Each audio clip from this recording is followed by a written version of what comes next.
जैसा कि last episode में हमने देखा कि जीवू और मोटे लड़के के बीच फाइट हो रही थी और वो दोनों एक दूसरे को हराने के लिए अपनी पूरी ताकत लगा रहे थे। वहीं तभी उनकी लड़ाई अब फिर से होने वाली होती है, लेकिन तभी वहाँ मिस्टर धाई आकर उन्हें रोकता है और फिर उनकी लड़ाई को शांत कराता है। असल में ये मोटा लड़का बुरा लड़का नहीं है और अब मिस्टर धाई सभी को मोटू की कहानी बताता है। असल में मोटू इसी स्कूल के अंदर का स्टूडेंट है जिसने इसी साल एडमिशन लिया है।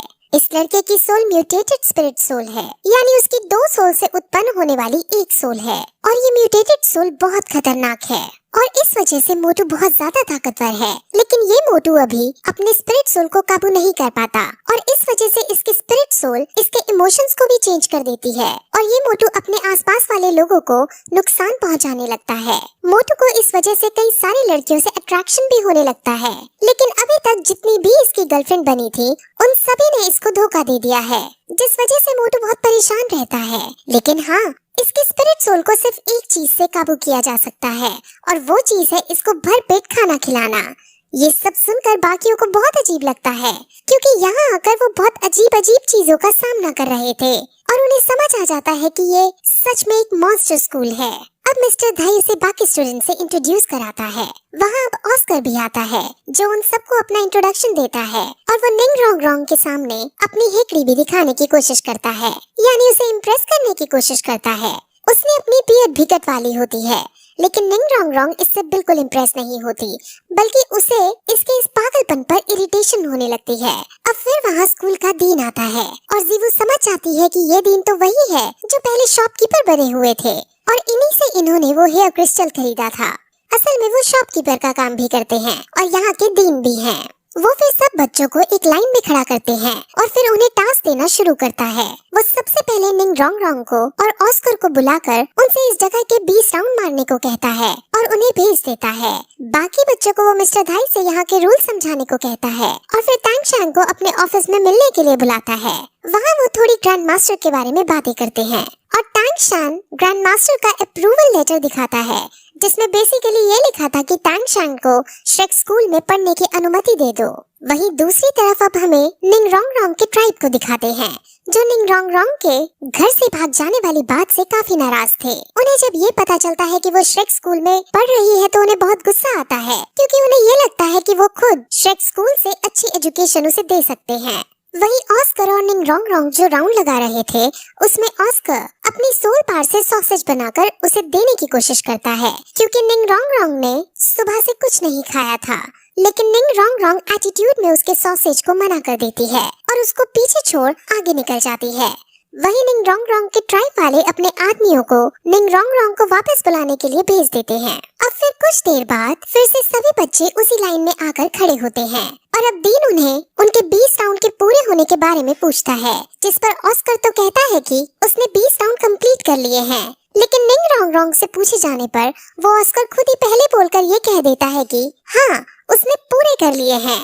अब वो ऑस्कर को आगे बुलाकर उसे शाबाशी देते हैं और फिर तुरंत उसे 20 राउंड और मारने के लिए कह देते हैं। ये सुनकर ऑस्कर को बुरा तो लगता है, लेकिन अपनी टीचर की बात को वो मना नहीं कर सकता था, जिस वजह से वो 20 राउंड फिर से मारने के लिए चला जाता है। असल में उन्हें समझ आ गया था कि निंग रोंग रोंग ने 20 राउंड नहीं मारे हैं और ऑस्कर ने झूठ बोला है।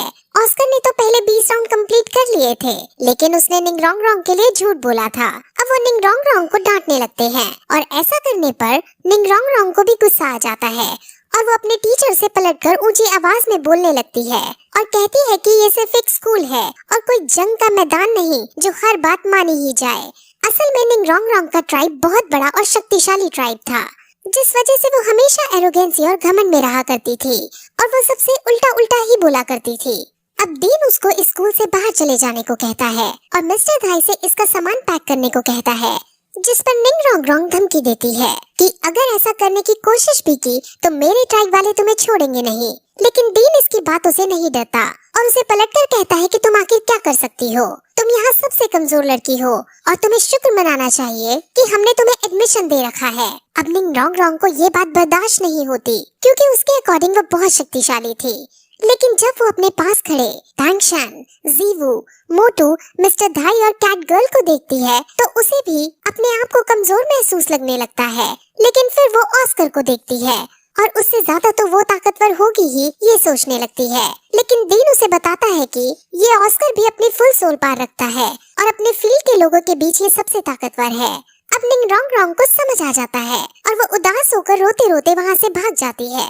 अब फिर शाम को डीन उन सभी को बाहर शहर में घुमाने ले जाता है और थोड़ा घूमने के बाद उन्हें एक रिंग के अंदर ले जाया जाता है जहाँ दो योद्धाओं के बीच कंपटीशन हुआ करते थे। इस जगह का नाम सोल एरिना है और यहाँ लोग अपनी अपनी फाइटिंग स्किल्स का यूज करके एक दूसरे को हराते हैं। असल में यहाँ जीतने वाले को अलग अलग बैजेस दिए जाते हैं और डीन उन सभी को ये कहता है कि तुम्हें श्रेक स्कूल से ग्रेजुएट होने के लिए कम से कम सिल्वर बैज तो यहाँ हासिल करना ही होगा। अब वो लोग अंदर जाते हैं जहाँ मिस्टर धाई उन सभी को ये बताता है कि वो 29 मैचेस जीते हैं और 27 मैचेस हारे हैं, जिस वजह से उसका स्कोर 2 है। अब मोटू अपना स्कोर बताता है और उसका स्कोर 9 है। असल में मोटू की सोल पार कम है, इसलिए उसके पास कम ताकतवर योद्धा आते हैं, लेकिन क्योंकि मिस्टर धाई की सोल पार ज्यादा है, इसलिए उसके पास बहुत ज्यादा ताकतवर योद्धा लड़ने को आते हैं। अब फिर जीवू और तांगशान अपना अपना नाम लिखवाने के लिए काउंटर पर जाते हैं और वो 2 वर्सेस 2 के लिए अपना नाम लिखवाते हैं और उनकी टीम का नाम सांगवू रखा जाता है। अब फिर रिंग के अंदर सबसे पहले जीवू और एक दूसरे योद्धा को लड़ने के लिए बुलाते हैं और उन दोनों की फाइट अब शुरू की जाती है। ओपोनेंट के पास आयरन राइनो की सोल पार थी और वो बहुत ताकतवर था, लेकिन जीवू भी कम नहीं थी। जीवू बिना सोल पार का यूज किए उस पर हमला करती है और कुछ ही देर की शानदार फाइट में जीवू अपनी स्किल का यूज करते हुए उसे मार गिराती है और इस मैच की विनर बन जाती है।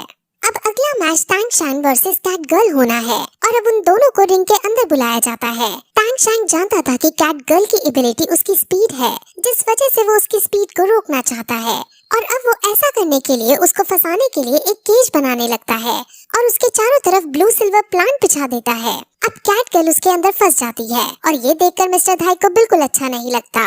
असल में मिस्टर धाई कैट गर्ल को पसंद करता था और वो कैट गर्ल को जीतते देखना चाहता था।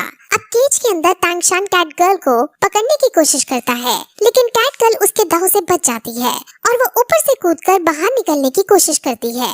और इस फॉर्मेशन को देखकर मिस्टर धाई को समझ आ जाता है कि असल में तांगशान कैट गर्ल को केज के अंदर बंद नहीं करना चाहता था, वो तो जमीन में अपने ब्लू सिल्वर प्लांट को बिछा देना चाहता था ताकि जब ये आसमान में उड़कर मारे तब नीचे से ब्लू सिल्वर प्लांट इसके पैरों को पकड़ ले और इसको बंदी बना सके। और फिर ऐसा ही होता है और जब कैट गर्ल नीचे से ऊपर उछलती है तब तांगशान नीचे से उसको पकड़ लेता है और वो उसको बंदी बना लेता है, जिसके बाद तांगशान को विनर घोषित कर दिया जाता है। कैट गर्ल इस हार से निराश हो जाती है, लेकिन मिस्टर धाई उसे सांत्वना देते हैं कि ये जगह एक प्लेन जगह थी और तुम्हारी एबिलिटी पेड़ों पर चढ़कर मारने की है, जिस वजह से तुम्हें यहाँ हारने पर उदास नहीं होना चाहिए। अब फिर 2 वर्सेस 2 राउंड शुरू किया जाता है, जिसमें एक टीम में जीवू और तांगशान रहते हैं और दूसरी टीम में 2 हैमर सोल पार के भाई रहते हैं। उसमें से एक आयरन टाइगर है और दूसरा आयरन ड्रैगन है और वो दोनों ही बहुत ज्यादा शक्तिशाली हैं। वो दोनों रैंडम स्किल हैमरिंग का यूज करके तांगशान और जीवू पर हमला करते हैं और हालांकि तांगशान भी उन पर हमला करता है, लेकिन वो दोनों भाई बहुत ज्यादा शक्तिशाली थे और तांगशान उनका कुछ नहीं बिगाड़ पाता और लड़ाई के बीच उनमें से एक भाई तांगशान पर हैमर से वार कर देता है, जिस वजह से तांगशान बहुत घायल हो जाता है। हालांकि वो घायल होने से पहले उन दोनों को अपनी ब्लू सिल्वर प्लांट के अंदर फंसा देता है। जीवू तांगशान को घायल देख बहुत गुस्से में आ जाती है और वो अब सीरियस होकर उन दोनों के ऊपर अपनी ब्लेड फेंकती है। लेकिन ये मैच सिर्फ एक कंपटीशन था जिसमें हार जीत तो होनी ही थी, लेकिन जीवू के फेंके हुए ब्लेड उन दोनों की जान ले सकते थे, जिस वजह से तांगशान अपना हिडन वेपन उनकी तरफ फेंक कर उन्हें मरने से बचा लेता है और फिर वो दोनों भाई इनकी ताकत को देखकर खुद ही अपनी हार एडमिट कर लेते हैं और शानवू को अब विनर घोषित कर दिया जाता है। लेकिन इस लड़ाई के बाद तांगशान को समझ आ जाता है कि इस दुनिया में और भी बहुत सारे शक्तिशाली योद्धा हैं और उसे ट्रेनिंग करने की जरूरत है। अब फिर वो सब बाहर आते हैं और आज मिस्टर धाई ने कैट गर्ल को प्रपोज करने का प्लान बनाया होता है, लेकिन मोटू सबके सामने ये बात कह देता है, जिससे मिस्टर धाई की अच्छी वाली बेइज्जती हो जाती है और कैट गर्ल उसे एक आवारा लड़का समझ वहाँ से चली जाती है। अब फिर जीवू और तांगचांग भी आपस में बातें करते हैं और फिर वापस स्कूल की तरफ आने लगते हैं। वहाँ स्कूल के एंट्रेंस पर वो मिस्टर धाई को निंग रोंग रोंग से झगड़ते हुए देखते हैं और निंग रोंग रोंग इतनी बदतमीजी से बात कर रही होती है कि मिस्टर धाई को गुस्सा आ जाता है और वो तुरंत उसे मारने के लिए आगे बढ़ता है, लेकिन तांगचांग उसे रोककर अपने गुस्से पर काबू करने को कहता है, जिसके बाद मिस्टर धाई उसको वहीं छोड़ खुद अंदर चला जाता है। अब उसके जाने के बाद निंग रोंग रोंग तांगचांग को कहती है कि तुम जाकर मिस्टर धाई को जान से मार डालो। अगर तुम ऐसा करोगे तो हमारी ट्राइब तुमको बहुत सारे पैसे देगी और तुम्हें हमारे क्लैन में एक अच्छी पोजीशन भी दे दी जाएगी। अब तांगचांग ये सब सुनकर उसे मना कर देता है क्योंकि उसके लिए इस सब का कोई महत्व नहीं था और वो उसको सुधरने के लिए कहकर चला जाता है। वो फिर अपने पास खड़े ऑस्कर से उसकी मदद करने को कहता है, लेकिन अब ऑस्कर भी मना कर देता है। निंग रोंग रोंग बहुत शौक होती है और कहती है कि तुम तो मुझे पसंद करते हो, फिर भी मेरी साइड नहीं ले रहे हो, ऐसा क्यों? जिस पर ऑस्कर कहता है कि तुमने बार बार बोलकर मुझे ये एहसास करा ही दिया कि तुम एक बहुत बड़े परिवार से हो और हम सब तुम्हारे सामने एक तुच्छ से व्यक्ति हैं और मुझे अब खुद भी लगता है कि मैं तुम जितनी बड़े घराने की लड़की के लिए नहीं बना हूँ। अब निंग रोंग रोंग को अपनी गलती का एहसास हो जाता है और हालांकि वो पलटकर तो कुछ नहीं बोलती, लेकिन उसे समझ आ जाता है कि अगर उसने अपना बिहेवियर आगे नहीं सुधारा तो उसका कोई दोस्त नहीं बनेगा और अब वो जोर जोर से रोने भी लगती है। अब अगले दिन फिर से सभी बच्चे स्कूल के अंदर एक लाइन में खड़े होते हैं और वहाँ फिर से ऑस्कर आने में लेट हो जाता है और जब वो आता है तो डीन उस पर गुस्सा करने ही वाला होता है कि तभी ऑस्कर खुश होते हुए उन्हें ये बताता है कि मैंने आज सुबह ट्रेनिंग की थी और आज मेरी सोल पार 30th रैंक पर पहुंच गई है। अब ये सुनकर डीन बहुत खुश होते हैं और बाकी बच्चे भी उसे कांग्रेट्स कहते हैं क्योंकि फूड सोल पार को रैंक 30 पर पहुंचना बहुत मुश्किल वाली बात थी। अब रैंक 30 से आगे बढ़ने के लिए उसे अपनी सोल पार में स्पिरिट रिंग ऐड करनी है और इसीलिए उसे एक बीस्ट को मारना है। इसलिए डीन उन सबको ये ऑर्डर देता है कि तुम सब आज जंगल जाकर बीस्ट को मारोगे ताकि ये उसके अंदर से स्पिरिट रिंग को हासिल कर सके। अब वो इस बात की सेलिब्रेशन के लिए ऑस्कर से सबको एक एक सॉसेज देने को कहता है और वो खुश होकर सॉसेज बनाने लगता है, लेकिन कोई भी उसका सॉसेज नहीं खाना चाहता था।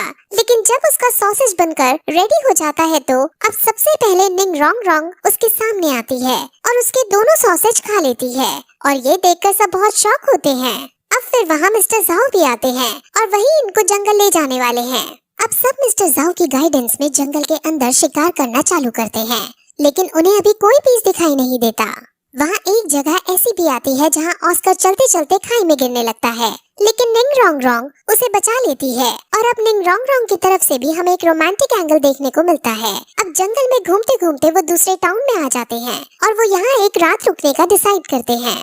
फिर वो सब इस टाउन के अंदर एक रेस्टोरेंट के अंदर खाना खाने लगते हैं और वहाँ एक और स्कूल के बच्चे खाना खाने आते हैं।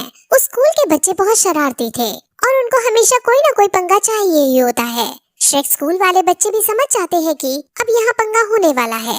दूसरे स्कूल के बच्चे पहले तो उनके ऊपर वेटर का खाना गिराने की कोशिश करते हैं, लेकिन तांगचांग अपनी तेज स्पीड का परिचय देते हुए उस खाने को रोक देता है और फिर वो स्कूल वाले बच्चे मिस्टर धाई के पैर में चोट मारने की कोशिश करते हैं, लेकिन मिस्टर धाई खुद इतने स्ट्रॉन्ग थे कि दूसरे स्कूल वाले बच्चों को ही चोट लग जाती है। अब दूसरे स्कूल का लीडर खड़ा होता है और उनके स्कूल के बारे में उनसे पूछता है और जब उन्हें उनके स्कूल का नाम पता चलता है तो वो उन पर बहुत हंसते हैं क्योंकि वो बच्चे जिस स्कूल से थे वो बहुत अमीरों वाला स्कूल था। और फिर उनमें लड़ाई होने लगती है जिसमें स्कूल के बच्चे श्रेक स्कूल के बच्चों से लड़ते हैं, लेकिन श्रेक स्कूल की जीवू ही उन पर भारी पड़ने लगती है और अब दूसरे स्कूल के लीडर को भी गुस्सा आ जाता है और अब दोनों स्कूल के बच्चे एक दूसरे को गुस्से से देखते हैं और इसी के साथ ये एपिसोड यही खत्म हो जाता है।